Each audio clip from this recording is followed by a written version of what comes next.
Assalamualaikum warahmatullahi wabarakatuh.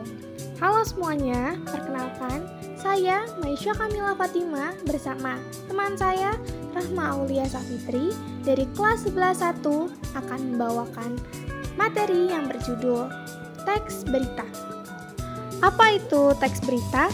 Teks berita merupakan teks yang berisi informasi atau kejadian-kejadian penting yang telah atau sedang terjadi dan disajikan melalui media, antara lain media cetak, seperti koran, tabloid, dan majalah, media elektronik seperti radio, televisi, dan film, dan media online atau sibermedia seperti website di internet. Informasi yang disampaikan dalam berita adalah peristiwa yang aktual, penting, dan menarik untuk diketahui oleh masyarakat. Oleh karena itu, berita haruslah berisi fakta. Ciri-ciri teks berita. Yang pertama, berita bersifat faktual atau harus sesuai fakta yang ada dan bukan opini atau pendapat penulis serta tidak ada rekayasa.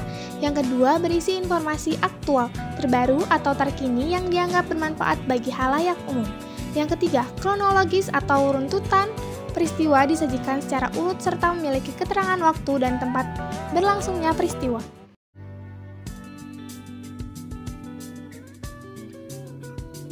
Yang keempat, ada isi berita jelas dan menggunakan kalimat sederhana yang mudah dimengerti. Dan yang terakhir, bersifat objektif atau apa adanya dan umum serta memiliki teknik penyampaian tersendiri agar menarik perhatian masyarakat. Selanjutnya ada syarat-syarat dari teks berita.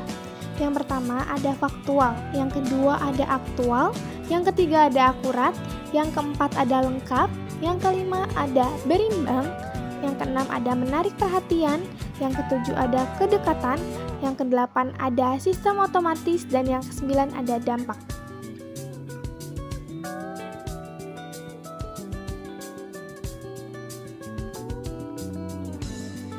Selanjutnya, unsur-unsur dari berita.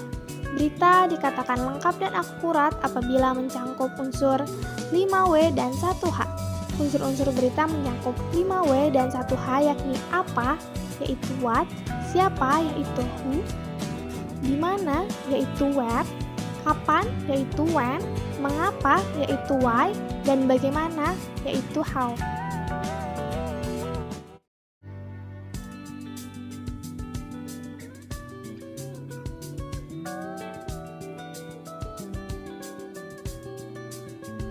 Selanjutnya ada unsur-unsur berita.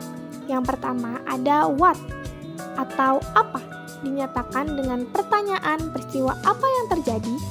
Yang kedua ada who atau siapa, dinyatakan dengan pertanyaan siapakah pelaku dalam peristiwa itu.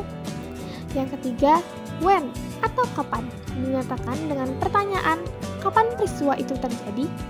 Yang keempat where atau di mana, dinyatakan dengan pertanyaan di mana peristiwa itu terjadi.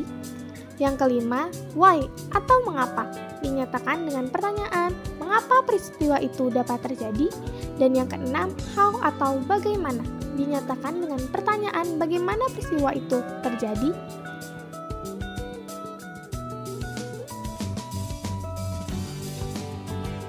Berikutnya ada kaidah kebahasaan teks berita. Yang pertama, menggunakan kalimat baku. Kalimat baku adalah kalimat yang mengikuti aturan ejaan dalam bahasa Indonesia yang disempurnakan atau EYD. Yang kedua, menggunakan kalimat langsung.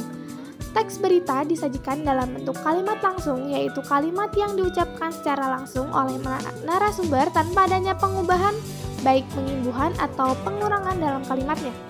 Yang ketiga, menggunakan konjungsi. Konjungsi adalah kata hubung atau kata yang digunakan untuk menghubungkan kata, frasa, bahkan kalimat.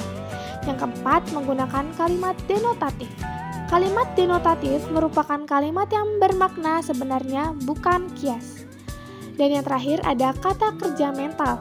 Kata kerja mental yakni kata kerja yang menerangkan tanggapan, perasaan, pemikiran, serta perbuatan yang tidak bisa diamati secara langsung oleh panca indera. Baiklah, sekian dari kami. Kurang lebihnya mohon maaf. Wassalamualaikum warahmatullahi wabarakatuh. Terima kasih.